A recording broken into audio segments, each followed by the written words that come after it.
Hello friends, welcome to my channel. आज मैं discuss करूंगा सिंगल परचेज विंच क्रैब। और सिंगल परचेज जो विंच क्रैब है, अल्टीमेटली हमारा जो पर्पस होता है वो लोड को लिफ्ट करना होता है कि मिनिमम एफर्ट के अंदर हम लोग मैक्सिमम लोड को कैसे लिफ्ट कर सकते हैं। तो अभी हम लोग जो ये डायग्राम जो देख रहे हैं ये है सिंगल परचेज विंच क्रैब का। और यहां पे हम लोग जो देख रहे हैं ये जो है आपका एफर्ट एक्सल है, इसको हम लोग क्या बोलते हैं, एफर्ट एक्सल। और ये जो है आपका ये क्या है, लोड एक्सल है। और यहाँ पे ये जो लगा हुआ है ये सपोर्ट के लिए लगा हुआ है, स्टड लगा हुआ है, यहाँ पे हम लोग देख रहे हैं। अब यहाँ पे हम लोग जो देख रहे हैं वो सिंगल सेट ऑफ गियर लगा हुआ है। यहाँ पे देखिए एक पिनियन लगा हुआ है, ये पिनियन है। और ये जो सेकंड वाला जो है वो है क्या है, स्पर गियर है। तो जो सिंगल सेट ऑफ जो गियर होता है उसको हम लोग बोलते हैं सिंगल परचेज विंच क्रैब। अगर इसमें हम लोग डबल सेट ऑफ गियर अगर यूज करते तो उसको हम लोग बोलते हैं डबल परचेज विंच क्रैब। ठीक है, तो यहां पे अभी हम लोग क्या देख रहे हैं कि ये हमारा क्या है, एफर्ट एक्सल है और यहाँ पे पिनियन है। पिनियन का जो डायमीटर होता है वो कम होता है as compare to spur gear. अब स्पर गियर के अंदर जो टीथ होगा वो ज्यादा होगा with respect to the pinion. Pinion का जो साइज होगा वो क्या होगा, डायमीटर उसका कम होगा। अब यहाँ पे एज्यूम कर लीजिए कि इसका जो टीथ है वो T1 है और जो स्पर जो गियर है इसका टीथ T2 है। अब यहाँ पे देखिए कि इसको हम लोग बोलते हैं ड्रम बोलते हैं, और इसी को हम लोग बोलते हैं, इस एक्सल को बोलते हैं लोड एक्सल। और यहाँ पे देखिए कि लोड एक्सल जो हमारा है इसके वाइड किया हुआ है, ठीक है, ये और लपेटा हुआ है, ठीक है, रोप जो है इसमें लपेटा हुआ है। और यहां से यहाँ पे क्या है, लोड लगा हुआ है। जब ये क्या होगा कि एक्सल जब घूमेगा, मूव करेगा, तो ये लोड जो है वो लिफ्ट करेगा। अब हम लोग समझते हैं कि लोड लिफ्ट करेगा वो कैसे करेगा और कितना करेगा। अब देखिए यहां पे क्या होता है, अरेंजमेंट जो लगा हुआ होता है, एक लीवर लगा हुआ होता है, ठीक है। और इसके जो सेंटर है, इसके जो डिस्टेंस है, इसका मैंने एज्यूम कर लिया ये जो है आपका L है। अगर एक बार अगर रिवॉल्यूशन करता है लीवर तो हमारा डिस्टेंस जो मूव करेगा वो कितना करेगा। अगर मैं बात करूं कि अगर एक बार लीवर मूव करता है तो डिस्टेंस कितना मूव कवर करेगा। अगर ये हमारा जो क्या है, एफर्ट है। अगर मैं बात करूं कि ये जो है आपका क्या है, एफर्ट, ठीक है। तो ये जो लीवर है यहां पे हम लोग जो एफर्ट लगाएंगे, तो एफर्ट अगर हम लोग एक बार रेवोल्यूशन कर रहे हैं तो कितना मूव करेगा, 2πL। डिस्टेंस हमने लिया है क्या, L लिया है, तो हमारा डिस्टेंस मूव करेगा। मतलब हम लोग यहां पे अगर लिखे कि distance move by effort, distance move by effort, इसको हम P से डिनोट कर देते हैं। तो डिस्टेंस कितना मूव करेगा, 2πL करेगा। अब यहां पे देखिए कि जब ये मूव करेगा तो ये जो इसके साथ अटैच्ड है, इसके जो है ना, जो एफर्ट जो एक्सल है इसके साथ अटैच्ड है क्या है, पिनियन है।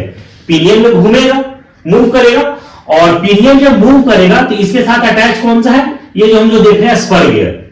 तो पिनियन तो जो एक बार अगर रेवोल्यूशन करेगा, इसका टीथ मैंने ले लिया T1 ले लिया, ठीक है, और इसका लिया है ये T2 लिया है। तो ये जो मूव करेगा वो कितना करेगा।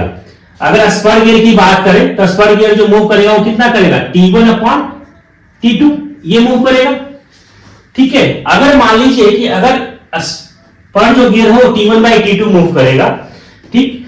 अगर यहां पे देखिए कि ये जो हमारा जो ड्रम है इसमें जो लपेटा हुआ है, जो हमारा जो रोप है, इसका डिस्टेंस मान लीजिए कि यहां से यहां सपोज ये डायमीटर मान लेते हैं या स्मॉल डी है।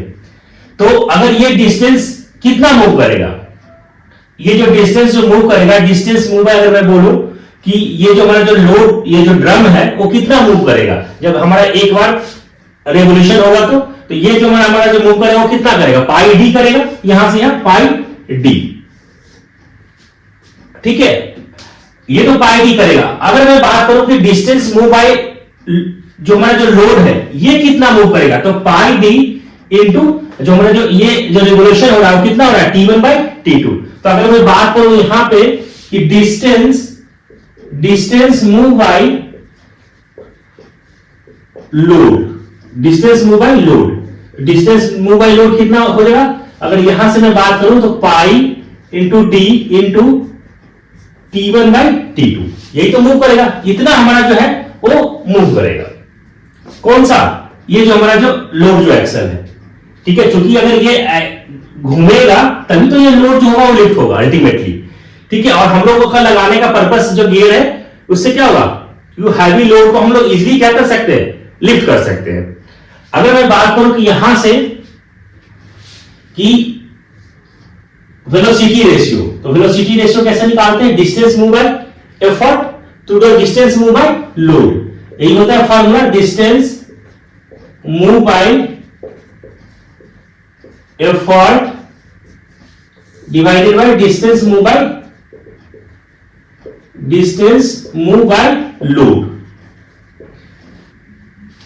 ठीक है, डिस्टेंस मूव बाय लोड। अब यहां से देखिए डिस्टेंस मूव बाय एफर्ट कितना है, यहां पे 2 pi L divided by distance move by load pi into D T1 by T2। तो पाई से पाई कैंसिल हो जाएगा, तो यहां से क्या बचेगा 2L into T2 divided by D into T1। ये हमारा निकल गया, क्या निकल गया, ये वेलोसिटी रेशियो का फॉर्मूला कैलकुलेट हो गया। ठीक है, ये फॉर्मूला किसका निकल गया, वेलोसिटी रेशियो का। अगर मैं बात करूं कि यहां से मैकेनिकल एडवांटेज, तो मैकेनिकल एडवांटेज कैसे निकालते हैं, it is the ratio of W upon P। W हमारा क्या है, लोड है, और P क्या है आपका, एफर्ट है, W अपॉन P। अगर मैं बात करूं यहां से कि अगर आइडियल के केस में अगर हम लोग निकालेंगे कि है ना, उस कंडीशन में क्या हो जाएगा, मैकेनिकल एडवांटेज वेलोसिटी रेशियो के इक्वल होगा। ठीक है, अगर हम मैं बात करूं कि यहां से वर्क डन की बात करते हैं कि जो हमारा जो वर्क डन जो निकलेगा, अगर एफर्ट के द्वारा जो हमारा वर्क डन कितना निकलेगा, तो अगर हम वर्क डन की बात करें एफर्ट के द्वारा जो निकल रहा है, तो P इंटू जो डिस्टेंस मूव कर रहा है, डिस्टेंस मूव कितना कर रहा है 2 पाई है। ये जो हमारा जो निकल रहा है ये क्या है, ये जो वर्क डन की बात कर रहे हैं, ये जो हमारा वर्क डन है वो किसका है, एफर्ट का, यही होगा। अगर मैं बात करूं कि ये जो लोड है इसका वर्क डन की बात करें, तो इसके लिए हम अगर बात करें कि लोड के लिए, तो W इंटू डिस्टेंस कितना मूव करेगा, तो डिस्टेंस तो इतना ही मूव कर रहा है जो इसमें किया था, distance pi D into T1 by T2।